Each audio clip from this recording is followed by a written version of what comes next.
আত্মা কামড়াইনে ব্যারাম হয়েছে তাহলে এই গরুর ঠ্যাং খাও। গরুর ঠ্যাঙে মেলা পর্যাপ্ত পরিমাণে ক্যালসিয়াম থাকে। যদি রাঁধতে না পারো তাহলে আমার রেসিপি দেখে রান্দা শেহ। আসসালামু আলাইকুম রহমতুল্লাহ। টুক করে আসলাম আজকে গরুর ঠ্যাঙের রেসিপি নিয়ে।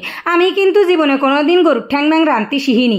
এই শহুর বাড়ি আইসে এই ঠেলা গুতো এর মুখজামটা এর সুপার বাড়ি এইসব শুনিয়ে শুনিয়ে শিখে গেছি। তা আমি কি এর গরুর ঠ্যাং রান্ধি তোমাকে আজকে করছি। গরুর ঠ্যাং কটারে পয় পরিষ্কার করে চকমক করে ধুয়ে নি, ফয়লা এরম ভালো ডক করে ফ্রেশ করে ধুইয়ে পাইকলে সব কয়ডারে এক জায়গায় করে নি। এ কিন্তু এরম ছোট মোটো এরে কাইটে নিবা কষাই গে কাইতে কাইটে তারপরে ধুবা। ধোয়ার পরে তারপরে এক খাবলা পেঁয়াজ কুচনে দিবা, দেওয়ার পরে আদা কুচনেও দিবা। আবার ওই যে গোটা গোটা আস্ত মশলা দিবা। আস্ত মশলা দিয়ে রানলি ভালো দেখা যায়। ওই যে আদা কুচনো, গরম মশলা, তারপরে ওই যে ডাল, তারপরে নাকফুল, এইসব সব মশলা দিবা। আবার তেজপাতাও দিবা। আর দিবা 2 চামচ হচ্ছে ওই রসুন বাটা। আবার অল্প একটু আদা বাটাও দিবা। আদা কুচনি দিছি ওই জন্য অল্প একটু আদা বাটা দিলাম। আবার শুকনো জলের গুঁড়ো দিছি। শুকনো জলের গুঁড়ো না দিয়ে যদি তোমরা আস্ত চিরিয়ে দাও শুকনো জল তাও কিন্তু হবে। আমি কিন্তু গুঁড়ো দিছি। আবার দিলাম এক খাবলা নুন, হলদি আর জিরে গুঁড়ো সব 1 চামচ করে দিছি। খাবলা করছি তাইতে বলে ভাবিয়ে না যে কত গাদা দিচ্ছি। তারপরে কিন্তু একটু তেল দিয়ে নিছি। তেল আমার পরিমাণ মতো দিলাম, কারণ কি ওই ঠ্যাং বুঝে তেল দিতে হবে। দেখা গেল 2 ঠ্যাং রানলাম 1 কেজি তেল দিয়ে দিলাম, তাহলেই তো হবে না। ও পরিমাণ বুঝে তারপরে তেল দিবা, বুঝতাও।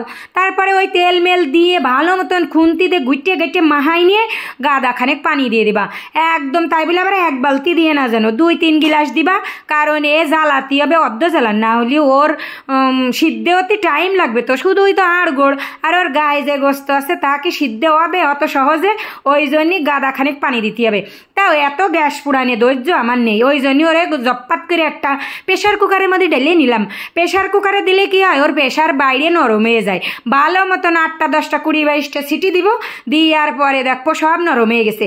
তারপরে যে জল থাকবে তারপরে ওই আস্তে জালে চুলোর পরে ফেলাই থুয়ে দিলে একদম মানে মুলায়ম হয়ে যাবে। পরের দিন সকালে খাওয়া যাবে। এই দেখো প্রেশার কুকারে 20 22 সিটি দিয়ে ওই অবস্থা হয়েছে। এরপরে দেখো জল বেশি রয়েছে বলে তো এতে আর খাওয়া যাবে না। এরা আস্তে জালে কিন্তু চুলোর পরে ফেলাই থুয়ে দিতে হবে। থুয়ে ঘন্টা খানেক জ্বালাইনের পরে এইরাম হবে, একদম খাওয়ার উপযুক্ত হয়ে যাবে। একদম নরম হয়ে জল মাখা মাখা হবে। সেই সময় দেখবা চুলোর অবস্থা কাহিল, চারিদিকে পড়িয়ে জড়িয়ে চুলোর তো 12টা বেজে গেছে। এবার মজা হবে খাতি। এই সময় কি দিয়ে খাবা, বাদ দিয়ে যে খাবে সে খাইয়ে যাইয়ে। আমি কিন্তু রুটি পরাটা দিয়ে খাই। দেখো দি কি ডহের রান্দা হয়েছে। জলগুলো একদম চকচক করতেছে। তেল কিন্তু পায়ার মধ্যে মেলা থাকে। আবার আমিও দিছি, ওই জন্যই মনে হচ্ছে অত দিছি। আসলে কিন্তু অত দিইনি, আমি পরিমাণ বুঝেই দিছি। এরপরে কি আর বা এইরকম একটা থালে বাইরে ওর মধ্যে একটু জাল কুচনো, একটু ধনিয়া পাতা কুচনো, পেঁয়াজ কুচনো দিয়ে তারপরে রুটি দিয়ে খাবা, পরাটা দিয়ে খাবা, যা দিয়ে মন চাই তাই দিয়ে খাবা। আমি কিন্তু রুটি দিয়েও খাইছি আবার পরাটা দিয়েও খাইছি। যে ডো বানাইয়ে রুটি বানাইলাম সেইটা দিয়ে আবার তেলে ভাইজে আবার পরাটাও বানাই নিছি। এত ডহের লাগলো খাতিও যেরম ফাইন, আবার উপকারও এরম 16 আনা। 8 পা কামড়াইনি ব্যারাম আর থাকবে না।